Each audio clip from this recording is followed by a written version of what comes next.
আসসালামু আলাইকুম। আমি বাইজিদ জুবাইর।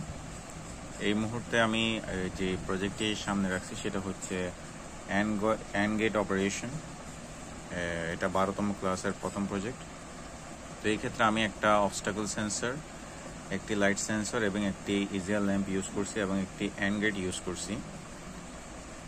যেহেতু এখন লাইট নেই, লাইট ওরকম নেই, তাই এখন লাইট সেন্সরটা এখন 1 দিচ্ছে এবং অবস্টাকল সেন্সরে যেহেতু কোনো অবস্টাকল নেই তাই অবস্টাকল সেন্সর 0 দিচ্ছে। তো আলটিমেটলি অ্যান্ড গেটে 0 দিচ্ছে, তাই রেজাল্টটা এখানে কোনো ইজিয়ার ল্যাম্প জ্বলছে না। এখন এটা হচ্ছে অবস্টাকল সেন্সর, এটার সামনে যদি আমি দেই তাহলে ল্যাম্পটা জ্বলে উঠছে, যদি দেই তাহলে ল্যাম্পটি জ্বলে উঠছে, কারণ অবস্টাকল সেন্সরও 1। এখন যেহেতু লাইট নেই এবং এই লাইট সেন্সরটি নট গেটের সাথে যুক্ত, তাই ওটাও 1 দিচ্ছে, তাই দুইটি 1 ইনপুটে একটি আউটপুটও 1 আসছে।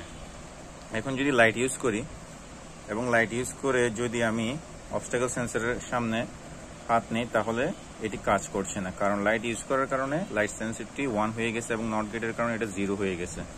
এবং অবস্টাকল সেন্সর অবস্টাকল থাকা সত্ত্বেও কাজ করবে না, কারণ অ্যান্ড গেটের ক্ষেত্রে দুইটি ইনপুটই 1 হতে হয়। যেহেতু এখানে একটি 1 এবং একটি 0 হয়ে যাচ্ছে, তাই এখানে কোনো ল্যাম্প জ্বলবে না। তো আজকের প্রজেক্টে ছিল এইটুকুই। যদি লাইট সরিয়ে নিয়ে এখন অবস্টাকলের সামনে নিয়ে হাত নিয়ে যায় তাহলে ল্যাম্পটি জ্বলছে। আসসালামু আলাইকুম।